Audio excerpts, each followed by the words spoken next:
दोस्तों एक बार फिर से स्वागत है आप सभी का आपके अपने favourite English learning channel scholar English पर। मेरा नाम है दीपिका कुमावत और मैं इस चैनल पर वेरियस कॉम्पिटिटिव एग्जाम्स के लिए इंग्लिश सब्जेक्ट टीच करती हूँ। तो बेसिकली आज के इस वीडियो में हम एक बहुत ही शानदार और इंटरेस्टिंग पोएम को डिस्कस करने वाले हैं जिसका नाम है can it be by Manmohan Ghosh. तो चलिए हमारी पोएम में आगे बढ़ने से पहले सबसे पहले हम हमारे पोएट के बारे में थोड़ी बहुत इंफॉर्मेशन देख लेते हैं। दोस्तों अगर बात की जाए हमारे पोएट के बारे में तो मनमोहन घोष इनका जन्म जो है वो 19 जनवरी 1869 भागलपुर बिहार में हुआ था। वो एक इंडियन पोएट थे और इंग्लिश में पोएम लिखने वाले भारत के सबसे पहले कवियों में से एक माने जाते थे। दोस्तों वो श्री औरोबिंदो इनके भाई थे। उनके कुछ फेमस वर्क्स थे जैसे कि a lament, home thoughts, a vision of death and sleep, autumn, Raymond and Ida etcetera. और लास्टली उनकी डेथ जो है वो 4 जनवरी 1924 कोलकाता में हुई थी। तो दोस्तों ये तो हमने बात की हमारे पोएट के बारे में। अब इसी के साथ हम आगे बढ़ेंगे और जानेंगे कि हमारी पोएम हमें क्या कहना चाहती है या फिर इस पोएम का थीम और मैसेज क्या है। दोस्तों अगर बात की जाए हमारी पोयम के बारे में तो ये पोयम ऐसे इंसान के जज्बात को दिखाती है जो अपने किसी बहुत ही प्यारे इंसान के गुजर जाने के बाद गम महसूस कर रहा है। वो उसकी दोस्त, बहन या लवर कुछ भी हो सकती है। पोएट ने पोयम में उसके बारे में एग्जैक्ट कुछ भी नहीं बताया है। हमारे पोएट को विश्वास नहीं होता कि जो इंसान इतनी प्यारी, इतनी मजाक से भरी और जिंदा थी वो अब सिर्फ मिट्टी या राख बन गई है। दोस्तों ये पोएम दिखाती है कि प्यार और यादों को मिट्टी में मिलता हुआ देखना कितना ज़्यादा मुश्किल होता है। तो दोस्तों यही है आज की हमारी इस पोएम का थीम या फिर कहे तो मैसेज।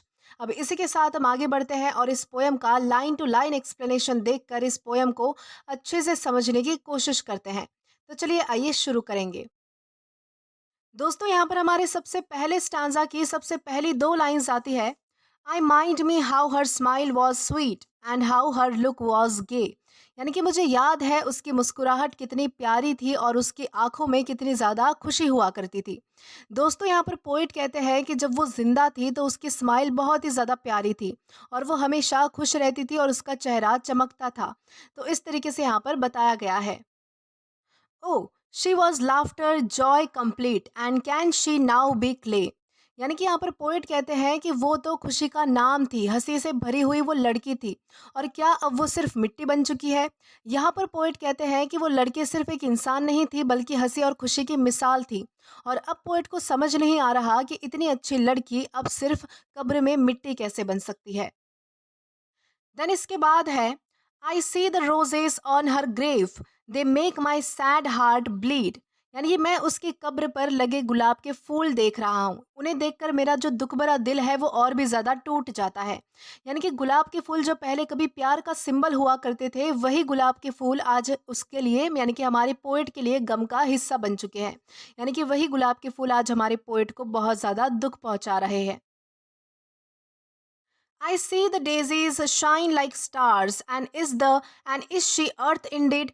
यानी कि मैं देखता हूँ चमकदार चमेली के फूल जो तारों जैसे दिखते हैं। यानी कि चमेली के फूल उसकी कब्र पर लगे हुए हैं जो बाहर से सुंदर लग रहे हैं लेकिन अंदर से हमारे पोएट का जो दिल है वो बहुत ज़्यादा दुख रहा है। और अगली ही लाइन में पोएट एक सवाल पूछते हैं कि क्या वाकई में वो मिट्टी बन गई है।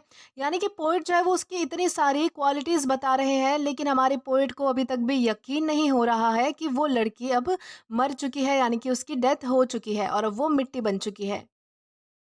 देन इसके बाद है all lovely things with beauty are and just deeds shine as just.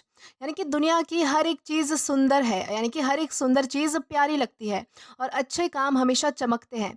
यहाँ पर पोएट बेसिकली कहना चाहते हैं कि दुनिया में सब कुछ सुंदर है जैसे कि फूल, प्रकृति, रंग, सब कुछ, और सच्चाई और इंसाफ भी हमेशा दिखता है और लोग उसे याद भी रखते हैं।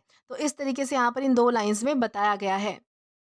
And faith and truth and duty are and is she only dust. यानी कि विश्वास, सच्चाई और जिम्मेदारी भी जिंदा है। यानी कि ये सब चीज़ें दुनिया में आज भी है, लोग मानते हैं और निभाते भी है।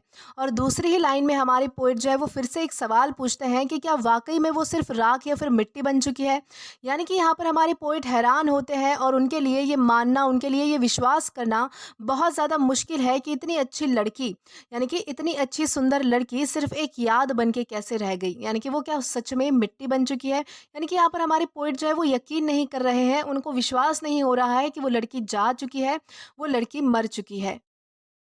देन इसके बाद हमारा लास्ट स्टैंजा है, the great sky keeps it's solemn blue, fresh earth is wildly fair. यानी कि आसमान अब भी वैसे ही नीले और गहरे हैं और ज़मीन अब भी सुंदर और हरी भरी है। यानी कि पोइट कहना चाहते हैं कि दुनिया तो वैसे ही चल रही है, हर जगह ज़िंदगी है, फूल है, प्रकृति है, यानी कि सब कुछ इस दुनिया में जो है वो पहले जैसे चलता आ रहा था वो वैसे ही चलता आ रहा है। उसके जाने से ऐसा नहीं हुआ कि कुछ बदल गया है इस दुनिया में, यानी कि लोग जो है वो वैसे ही है। उसके जाने से अगर किसी को गम नहीं था तो वो आज भी वैसे हैं, और अगर उसके जाने से किसी को गम है तो वो आज भी वैसे ही है। तो इस तरीके से यहाँ पर बताया गया है। देन हमारी लास्ट टू लाइंस आती है, can all things be and I and you, she nothing she nowhere. यानी कि क्या सब कुछ जिंदा हो सकता है, मैं, तुम, ये दुनिया। यानी कि पोइट क्या कहते हैं, पोइट पूछते हैं कि अगर मैं, तुम और ये दुनिया सब जिंदा हो सकते हैं, तो क्या वो लड़की जो कभी जिंदा थी, क्या वो अब नहीं है, यानी कि क्या अब वो कहीं भी नहीं है, यानी कि किसी की यादों में नहीं है, कहीं पर भी वो लड़की अब दिखाई नहीं देती है, कहीं पर भी वो लड़की अब मौजूद नहीं है। यानी कि यहाँ पर बेसिकली हमारे पोएट फिर से यकीन नहीं कर पा रहे हैं कि वो लड़की जा चुकी है और वो लड़की अब इस दुनिया में नहीं है। तो इस तरीके से यहाँ पर बताया गया है। तो दोस्तों इसी के साथ हमारी इस पोयम का लाइन टू लाइन एक्सप्लेनेशन यहीं पर ख़त्म होता है। आशा करती हूँ कि आपको ये पोयम अच्छे से समझ आई हो और पसंद भी आई हो। दोस्तों अगर आपने अभी तक हमारा टेलीग्राम चैनल ज्वाइन नहीं किया है तो टेलीग्राम पर English with Deepika Kumawat search करके या फिर डिस्क्रिप्शन में दिए गए लिंक के थ्रू, साथ ही साथ अभी जो आपको आपके स्क्रीन पर क्यूआर कोड दिख रहा है वहाँ से भी आप डायरेक्टली स्कैन करके हमारा टेलीग्राम चैनल ज्वाइन कर सकते हैं, ताकि आप कभी भी किसी भी नए आने वाले वीडियोस को लेकर कोई भी अपडेट्स को मिस ना करें। और दोस्तों अगर आपको आज का ये वीडियो पसंद आया है या फिर हेल्पफुल लगा है तो do like this video, subscribe the channel and share as much as you can. और अगर आपने इससे पहले वाले वीडियोस नहीं देखे हैं तो यहाँ पर मैंने एक प्लेलिस्ट प्रोवाइड कर दी है, जहाँ पर आप क्लिक करके वो सभी पहले वाले वीडियोस भी देख सकते हैं और एक्सप्लोर कर सकते हैं। Till then keep learning, thank you.